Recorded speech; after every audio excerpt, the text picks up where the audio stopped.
You're in your mid-30s. You have a job, maybe a good one. You've been working for over a decade. You might have a degree, maybe two. You've got experience, certifications, a reputation, and yet at the end of the month, you look at your bank account and something feels off. You're not broke, but you're not really building anything either. Sound familiar? Here's the thing. Your 30s are not the time to figure out money. They're the time to use what you already know and build something real. And it starts with one of the most unsexy, underrated tools in personal finance. A budget, not a spreadsheet with 47 categories. Not a subscription to some finance app that guilt trips you every time you buy coffee. A simple, practical, no-nonsense system built for where you actually are in life right now. That's what this channel is about. That's what today's episode is about. Let's get into it. Welcome to XP and Money. XP as in experience points, the kind you earn in life, through years of work, through mistakes, through figuring things out the hard way, and sometimes the smart way. And money, well, that part's pretty obvious. This channel is for people who are done being beginners. You've been adulting for a while now.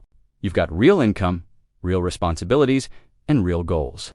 Maybe a mortgage, maybe kids, maybe a career transition, maybe all three at once. And you're looking for finance content that actually respects your intelligence. No get-rich-quick nonsense, no condescending avocado toast takes, no advice built for 22-year-olds who just landed their first job.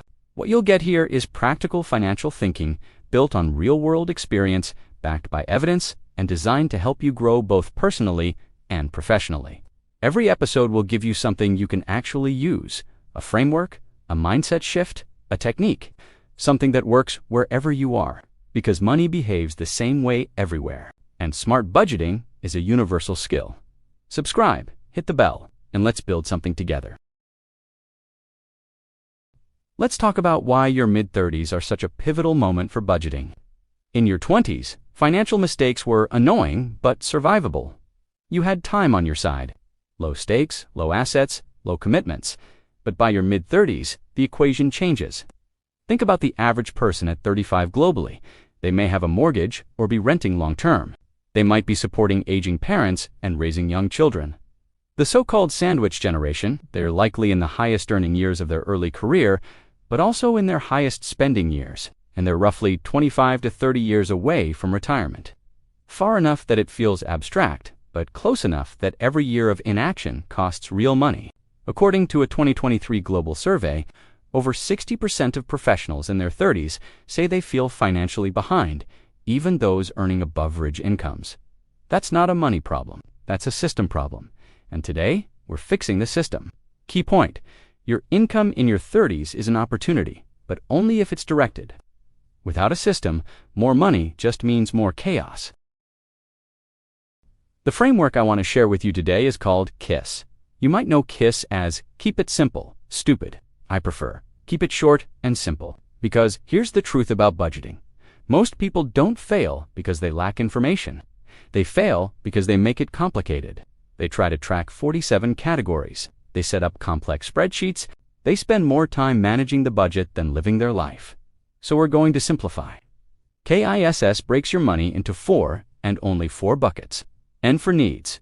First, the needs. They are everything that keeps your life running. Your non-negotiables. This includes mortgage or rent, utility bills, groceries and food, or education fees for yourself or your children. Think of needs as the foundation of your financial house. Without it, nothing else stands. In practice, a professional in Singapore might allocate 50 to 55% of take-home pay to needs as Singapore presents a very high cost of living. In Lagos or Karachi, that number could be higher due to infrastructure costs. But on the flip side, as they have lower income brackets, in a lower cost of living city in Eastern Europe, it might be 35 to 40%. The exact percentage varies, but the principle doesn't. Needs come first. Tip: if your needs are consuming more than 65% of your income, that's a signal and not a moral failure. It means something structural needs to change: income, housing, or major expenses. I for insurance. This is the most skipped bucket and the most dangerous one to skip. Insurance covers 2 critical areas: health and life. Health insurance isn't just about paying hospital bills. It's about protecting your financial plan from being destroyed by a single unexpected event.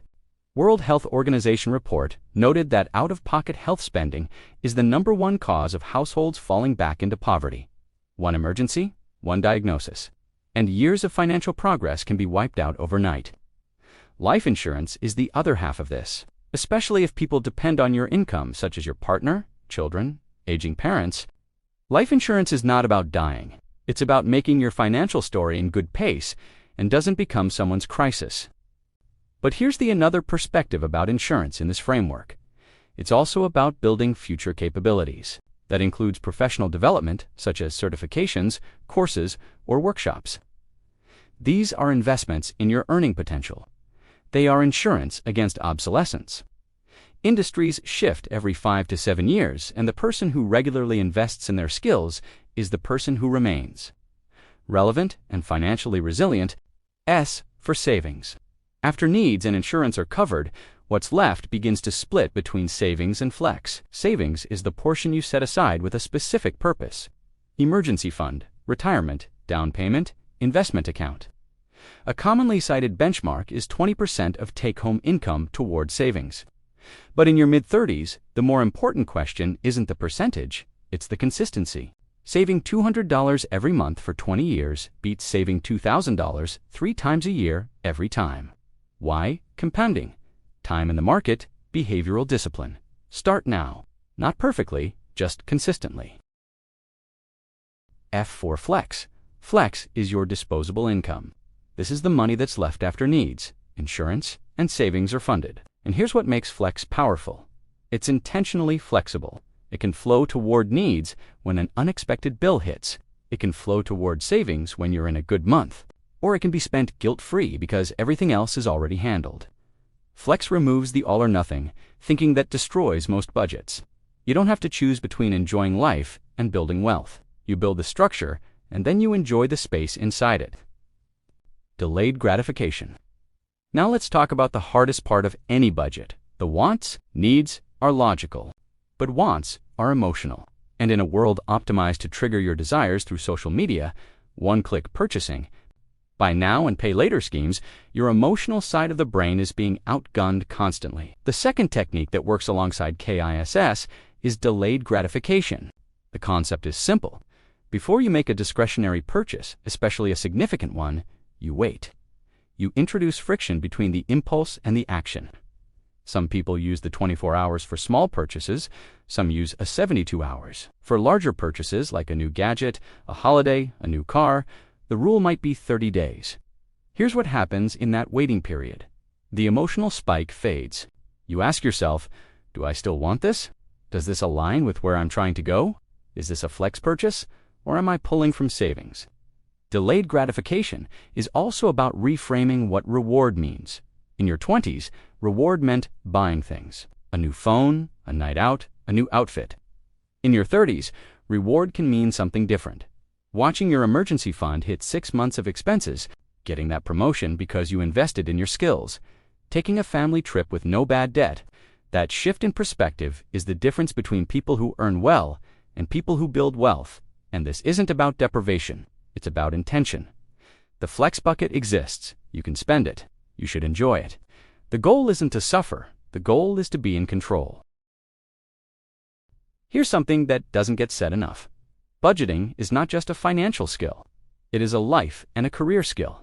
When you build a personal budget, you are learning how to prioritize under constraints, delay short-term rewards for long-term outcomes, manage risk through insurance and savings, allocate limited resources across competing needs. That is also how you manage a team, run a project, or lead a department. People who are disciplined in their personal finances tend to be more disciplined in their professional decisions. They are better at negotiating salaries because they understand their real number.